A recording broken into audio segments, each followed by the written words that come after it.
بسم الله الرحمن الرحيم soo dhawow بسم الله الرحمن الرحيم waa dhowahay caawa oo taariikhdu tahay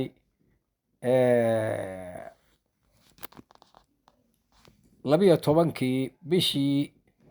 shanaad 2023 halkan waxaan ku duubi doonaa gabay 79 sano duubay oo ay duubeen nin la oran jiray jaamac cabdille cigaal jaamac ursha lagu neenaasi jiray iyo gabay ahaa su-aal kale oo cali uga ninkaas ku soo celiyey kadibna jaamac sii xiray yaan tixdaasaan meeshan ku duubi doonaa oo hadallada horyaalka oo soomaalida ku jira haddii ilaahay ka dhigo haddana waxaan bilaabi doonaa gabaygii mafil yari waa jaamac baa bilaabahaya gabayga isagaana xiri doona mafil yari adduunyada wax badan fiirso waa eriye fakarigu dhacwaayaha kan talo wa ku fooraraye fuliguna hadalka kama jeedin karo meel fagaaraahe fankayna ii dadbeen gabayadii feecanaan jiray haddii aan foor eriyo oo aan sidii farow u raadgoobo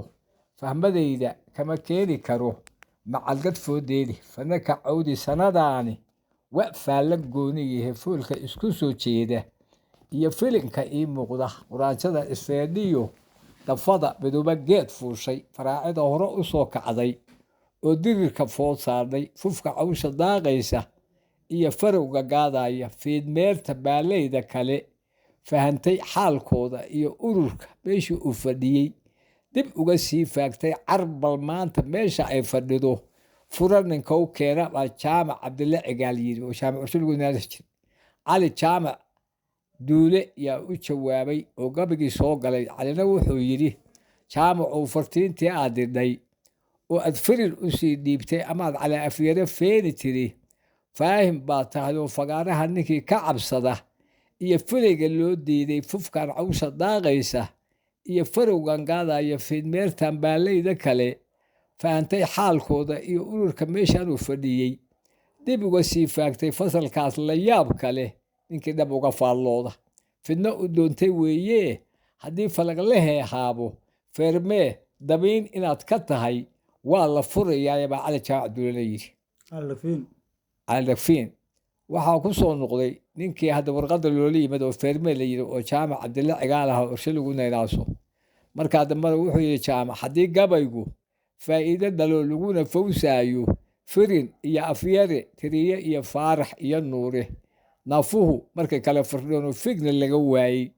afagaalla ay ugu farxeen fufta ina xayle markiiuu cambaarku isfasaxay raqana foorjoobay toddobaadyadiina ay fajiceen xibirra faajoomay farur cirar markii ay socotay oo saxalka soo fuushay sacawadana furintu oo lahaa feero uga leexday fasalka iyo foorida baxdiya fiinka demi waayey nin firaash ku seexdaa ma jiro amase foormiige inta hadalku feeraha ku jiro fiirsi leeyahay fool baa muuqanaysee jarday dhalid ku fiicnaato faruuryahaaga anigoo la dhacay kuna fiyoobaaday fasiraadda waafiya anuu fahmay oo qaatay faallaha su-aashaadi tiri cali haddaan fiirshay inta falagu meermeerka yahay kuu fasixi maayo halkaasaa gabaygaasoo ku xirma bismillaah marka waxaa jiray gabayga 4 nin baa soo gashay nin gabagiisa nisbadaro waa ka cudadaaranhaya oo mahayo waa dhuulacas laakiin nin saadaasha gabayga gartay baa gabay shiinleeda ku xiray oo cismaan aadan rooble la yidhahda cismaan candhuule lagu neenaasi jiray cismaan candhuulena wuxuu yidhi markii gabaygu 3 nin marhayo oo aan ninkaa gabaygiis ka cudaaranayo dhuulacas oon ahayn yaa cismaanna markaa wuxuu yidhi markii gabaygu 3 nin marhayo 3dii abwaanow murtibaa suuqa galiseene waana saam tirii gabayga aad sahashanaysaane waa sawaariikhdii ruushka iyo kiisu feetegee waa sayruuq cirkaas loo diriyo sahamiskiisiiye sahashada cadhada geelu waa kala san qaadaaye inta oo suntii noqon lahayd soofka badan laysay su-aashiiyo jawaabtaba ninkii siday ha loo daayay halkaasaa looga haray gabaygaas صح